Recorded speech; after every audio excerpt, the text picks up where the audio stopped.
আসসালামু আলাইকুম রহমতুল্লাহ। এখন যে ক্লাসটি নিয়ে এসেছে এই ক্লাসটি হচ্ছে 11.1-এর 16 নম্বর দাগের একটা প্রবলেম। 16 নম্বর দাগে যে প্রবলেমটি আছে সেই প্রবলেমটা আমি এখন তোমাদেরকে সমাধান করে দেখাবো। তো চলো এখানে কি আছে দেখি। দেওয়া আছে কি দেখো, a plus B minus C by A plus B equal to B plus C minus A by B plus C equal to C plus A minus B by C plus A, এবং A plus B plus C not equal to zero, মানে A plus B plus C এই মানটা কিন্তু zero হবে না। তাই যদি হয় প্রমাণ করতে হবে A equal to B equal to C. তো এখানে একটা জিনিস খেয়াল করে দেখো, যে অঙ্কের সাথে মানে লবের সাথে হরের কিন্তু একটা মিল আছে।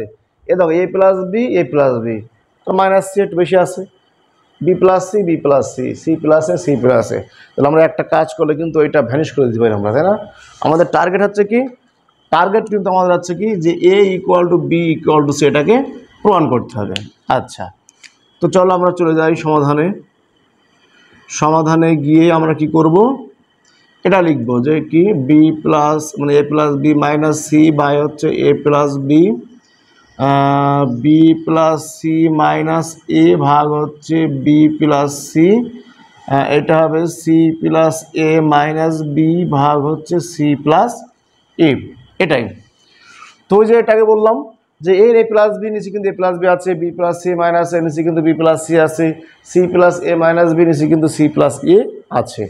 তাহলে কি করা যায়, এটা কিন্তু বিয়োজন করা যায়। আমি যদি বিয়োজন করি তাহলে কি হবে, লব মাইনাস হর। ওকে, এটাও কি হবে লব, আমি কিন্তু বলেছি বিয়োজন, অনলি বিয়োজন, তাহলে লব মাইনাস হর, আর হরে যেটা আছে সেটাই বসে যাবে।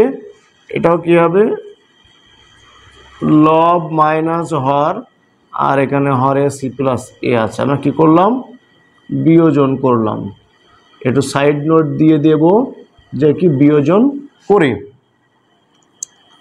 তো বিয়োজন করার পর কি হচ্ছে দেখো তো, এই এ আর এ কিন্তু কেটে যাচ্ছে, বি আর বি কেটে যাচ্ছে, থাকছে কি minus C by A plus b. এখানেও কিন্তু বি আর বি কেটে যাচ্ছে, সি আর সি কেটে যাচ্ছে, থাকছে কিন্তু minus A by B plus C.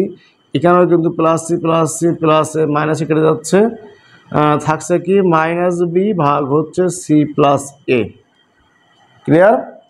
তো প্রত্যেকটা জায়গায় যেহেতু মাইনাস আছে আমরা কিন্তু -1 দিয়ে গুণ করে দিতে পারি সব কয়টাকে, মানে প্রত্যেকটা পক্ষকে -1 দিয়ে কিন্তু গুণ করে দিতে পারি, দিলে কিন্তু মাইনাসটা থাকবে না, এবার হয়ে যাবে কি প্লাস।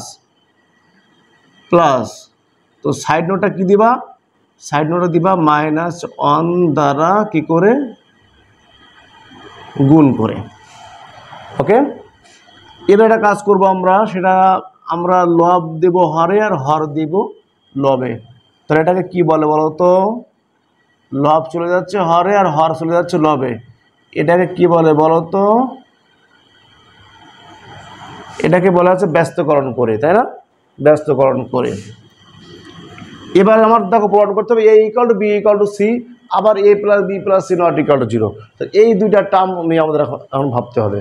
তো এ প্লাস বি প্লাস সি আমরা কী করলে হবে দেখো তো, যদি আমরা জাস্ট কী করি অনলি যোজন করি, এখানে যেমন ঠিক বিয়োজন করছিলাম যে লব মাইনাস হর, এবার যোজন করবো তাহলে লব প্লাস হর, হরের কোনো পরিবর্তন হবে না, শুধুমাত্র লিখবো লব প্লাস হর, লব প্লাস হর। আমরা কি করলাম, সাইড নোট অনলি যোজন করে। দেখো প্রত্যেকটার মাথায় কিন্তু এ প্লাস বি প্লাস সি, এ প্লাস বি প্লাস সি, এ প্লাস বি প্লাস সি আছেই, হাতের উল্টা পাল্টা আছে, তোমরা সাজিয়ে লিখতে পারো, সাজালো হয় না সাজালো হয়, তাই সাজিয়ে দিই তোমাদেরকে আমি। এটা A plus B plus C by A, এটাও কিন্তু আমরা লেখা যাবে A plus B plus C ভাগ বি। দেখো ভাই, আমি প্রত্যেকটা থেকে যদি প্রত্যেকটা পক্ষ থেকে যদি আমি এ প্লাস বি প্লাস সি দ্বারা ভাগ করি, তাহলে কিন্তু এ প্লাস বি প্লাস সি আর থাকবে না, কেটে যাবে। এবং আমি কেন এ প্লাস বি প্লাস সি দ্বারা ভাগ করলে এ প্লাস বি প্লাস সি কেটে যাবে, অন্য কিছু ঘটবে না, এর কারণে কিন্তু একটা আছে। এখানে বলা দিয়েছে A plus B plus C not equal to zero, মানে জিরো হবে না, অন্য কোনো একটা কি ভ্যালু হবে। জিরো হতো তো জিরো ভাগ সামথিং তো জিরো হয়ে যায়, জিরো ভাগ সামথিং জিরো হয়ে যায়, জিরো ভাগ সামথিং জিরো হয়ে যায়, তাহলে প্রমাণ হবে না। এই জন্য বলেই দিয়েছে A plus B plus C not equal to zero. সেখান থেকে আমার প্রমাণ করতে হবে a equal to B equal to C. তাই আমরা ওই কাজটি করলাম যে a plus B plus C দ্বারা ভাগ করে। কেন ভাগ করতে পারলাম? যেহেতু এখানে বলা আছে কি a plus B plus C not equal to 0। এটাকে আমার ব্যস্তকরণ করে দাও, তাহলে C equal to A equal to B. কী করলাম? ব্যস্তকরণ করলাম। প্রমাণটা বলেছে কি প্রথমে এ পরে বি তারপর সি।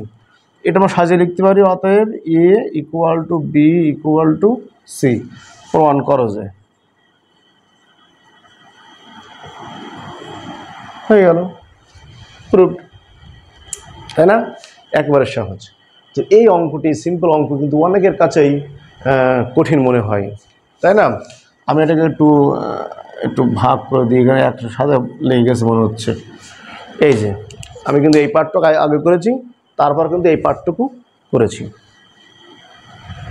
একদম সহজ, একটু চিন্তা করলে একটু ভাবলেই কিন্তু কি করলে কি হবে আর কোন অঙ্কটির ক্ষেত্রে কি নিয়ম করতে হবে, কি অ্যাপ্লাই করতে হবে, এটুকু কিন্তু তোমাদের মাথায় রাখতে হবে। আমি আবারও বলছি। তো আজকের মতো এই পর্যন্তই। আগামী ক্লাসে আবারও দেখাবো অন্য কোনো টপিকস নিয়ে। ততক্ষণে ভালো থাকো, সুস্থ থাকো। আল্লাহ হাফেজ।